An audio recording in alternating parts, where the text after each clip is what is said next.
Hi, this is Shelley at Modern Nurse, and this is another mini lecture on asthma in pediatrics. Breathe in, breathing out. That's what I say throughout. So everyone has heard of asthma. What is asthma?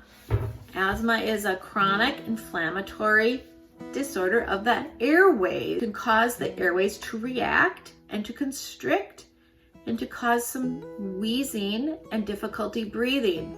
Asthma can cause episodes of wheezing, breathlessness, chest tightness, and coughing.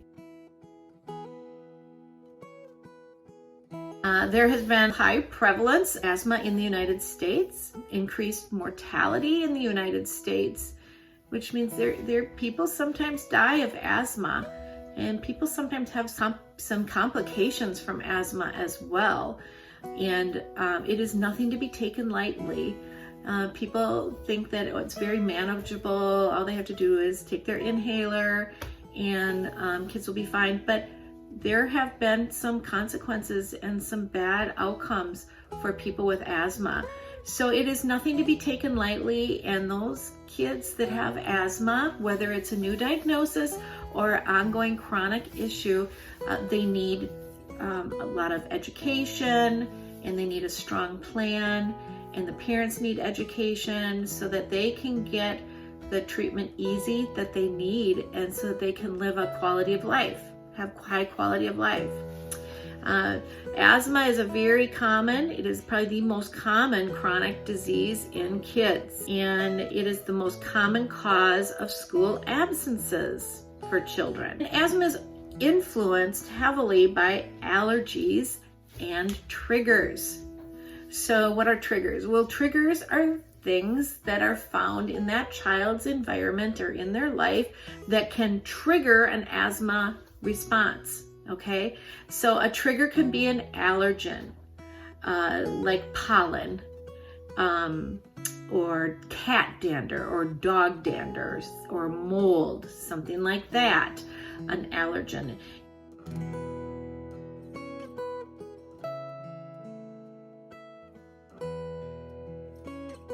They can have asthma if they're exposed to some sort of occupational chemicals. So I've known someone who, when they walk down the aisle where all the heavy soaps are, the laundry soaps and things like that, that triggers an asthma attack. Okay, exercise can be a trigger. They get going with exercise and breathing hard, and then that can trigger them into asthma. Cold air, all of a sudden cold air can cause that. And temperature and weather changes, the season changes can trigger it as well. Or environmental changes. A cold or an infection can trigger it as well. Medications can cause it. Having strong emotion can be a trigger. Food additives, certain foods themselves can be a trigger. And endocrine factors can also be a trigger. Asthma, it involves the airways. There is inflammation that happens, so the airways are like tubes, okay? And then those tubes on the inner lining can get very inflamed from whatever is triggering it. And also it can be producing mucus. On the outside of the tube, there are little bands of muscles that go around the tube. And what can happen as well with asthma is those muscles tighten. So you've got the inside of the tube is thickened, and then the outside of the tube is getting tighter with the constriction of those muscles. And then you've got excessive mucus inside, and it's just a big setup for that child to have wheezing and coughing and feeling like their chest is tight and they can't breathe.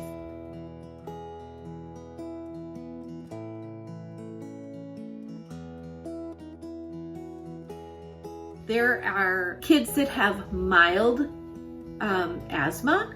There's kids that have significant asthma, but it's manageable. And then on the other end of the spectrum, there are kids that have severe asthma and end up hospitalized a couple of 2, 3, 4 times a year as triggers cause a horrible reaction with them, and then they can't breathe. The symptoms of an asthma attack are wheezing, chronic cough, especially at night, tightness of the chest, shortness of breath, and activity intolerance.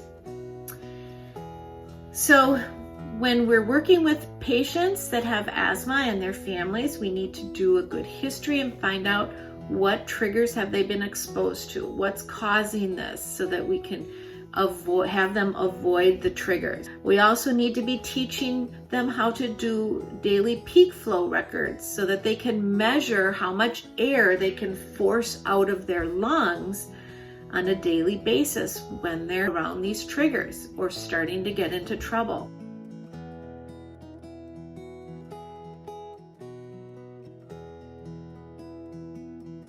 There is an asthma action plan that many providers will have for their patients, and it teaches the patients that they need to be living in a green state where there's no tightness of chest, no coughing, and easy breathing, and their peak flows are low. That would be green. That would be the goal. We want all the asthma kids in this green state.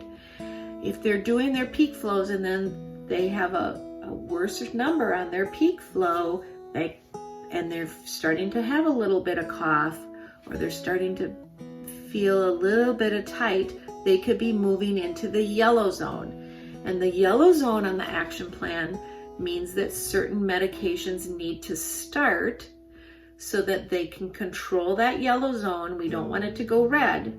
We want it to get back into green. So they may need to be adding different inhalers so that they can manage that and it doesn't get any worse. The red part of an action plan means that child is in trouble and they need to be seen, and they might need steroids or hospitalizations.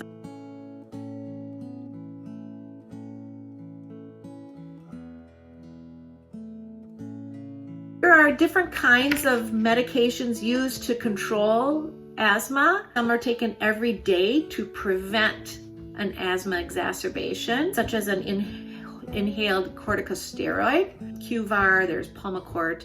They also have long-acting inhaled bronchodilators. A common name is Ceravent. And then they have an inhaled combination of the two, and an example of that would be Advair. There's also inhaled anti-inflammatory meds like Cromolyn that kids can take too. Chronic asthma, and they're just not seeming to get things under control and have a good plan. They may end up going to a pulmonologist, and they may end up managing that case. Child needs his inhaler. He's going to have increased wheezing or increased coughing, or both. Feeling really tight in the chest, feeling like they're having a difficult time breathing. They might feel a little panicky because of that. And then they can get their inhaler out and then take their puffs with the inhaler, or if they're young, their parent could, or their caregiver could give them a nebulizing treatment at home with those medications.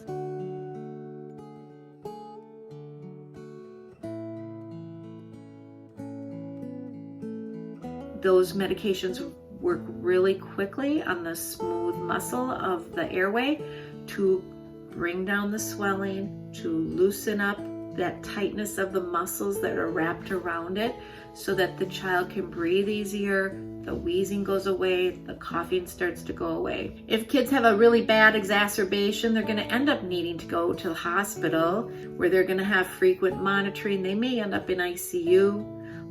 They may need supplemental oxygen, because if that airway gets really tight and restricted, they're not going to have good oxygenation, so they may need some oxygen. They may need repetitive or continuous bronchodilator treatments. They may have to be monitored closely by a respiratory therapist as well as their provider and their nurses. They may need to get some systemic steroids, which would be like IV steroids, to help bring swelling down in those airways. They're going to need good positioning where they're going to have their head of bed elevated pretty upright, sitting upright as much as possible, sleeping upright, because that will help reduce that load for the breathing. They need really good hydration. These kids they start off with IVs until they're at a place where they can drink enough fluid. Sometimes they can't drink it when they're huffing and puffing so much, so they may need an IV at the beginning. And then they will need asthma education and work with the provider to decide what needs to be taught to that child and to those parents, into possibly a plan that goes off to the school nurse. The goal would be to keep them out of the hospital, and that the family can manage and the child can manage that illness at home. If you like this video, please push the like button. It would help me out a lot. And if you could click that subscribe button, I would appreciate that too. That really tells YouTube that this is a desirable content, so that they promote it. And we want to promote these nursing videos on YouTube. That would be great. Thanks so much. See you next time.